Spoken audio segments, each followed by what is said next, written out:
Chapter 29, Nature's Sweet Restorer. Sleep. Of all of nature's functions that should be understood by people, sleep seems the one which should be so simple that no instruction or advice should be needed. The child needs no elaborate treatise upon the value and necessity of sleep, it just sleeps. That's all. And the adult would do the same if he lived closer to nature's ways. But he has surrounded himself with such artificial environments that it is almost impossible for him to live naturally. But he may go a considerable distance on the return journey to nature, notwithstanding his unfavorable environments. Of all the foolish practices that man has picked up on his travels away from nature, his habits of sleeping and rising are among the worst. He wastes in excitement and social pleasures the hours which nature has given him for his best sleep, and he sleeps over the hours in which nature has given him the greatest chance to absorb vitality and strength. The best sleep is that taken between the hours of sunset and midnight,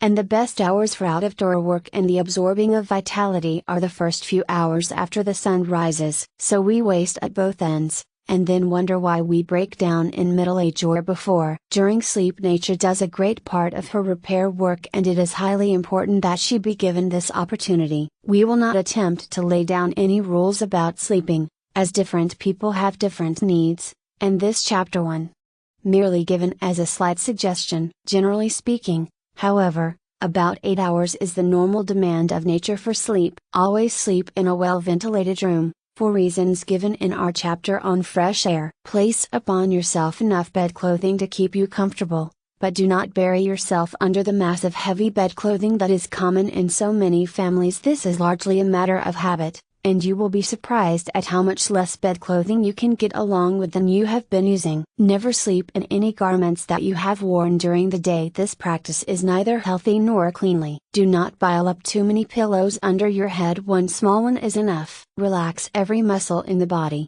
and take the tension off of every nerve, and learn to loaf in bed, and to cultivate that lazy feeling when you get under the covers. Train yourself not to think of the affairs of the day after you retire. Make this an invariable rule, and you will soon learn to sleep like the healthy child. Watch a child sleep, and what it does after going to bed, and endeavor to follow its plan as nearly as possible. Be a child when you go to bed, and endeavor to live over again the sensations of childhood, and you will sleep like the child. This one piece of advice is worthy of being printed alone in a handsomely bound book, for if followed we would have a race of greatly improved people. If one has acquired an idea of the real nature of man, and his place in the universe, he will be more likely to drop into this childlike rest than will the average man or woman. He feels so perfectly at home in the universe, and has that calm confidence and trust in the overruling power, that he, like the child, relaxes his body and takes the tension off his mind,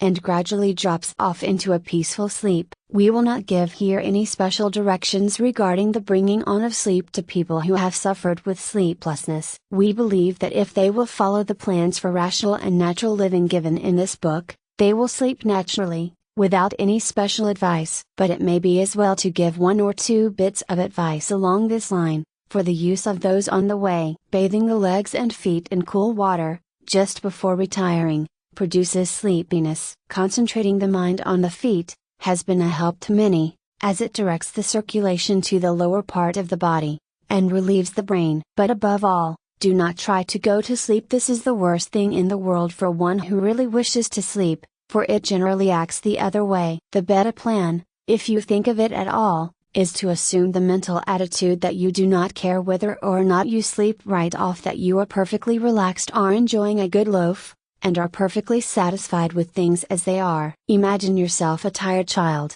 resting in a half-drowsy way, not fully asleep nor fully awake, and endeavor to act out this suggestion. Do not bother about later in the night, and whether or not you will sleep. Then just live in that particular moment, and enjoy your loaf. The exercises given in the chapter on relaxation will get you into the habit of relaxing at will, and those who have been troubled with sleeplessness, will find that they may acquire entirely new habits. Now, we know that we cannot expect all of our students to go to bed like the child, and awaken early like the child, or the farmer. We wish that this were possible, but we realize just what modern life, particularly in the large cities, requires of one. So all that we can ask our students to do is to try to live as closely to nature in this respect as possible. Avoid so far as you can, late hours and excitement at night, and whenever you get a chance, retire early and rise early. We realize, of course, that all this will interfere with what you have been taught to regard as pleasure,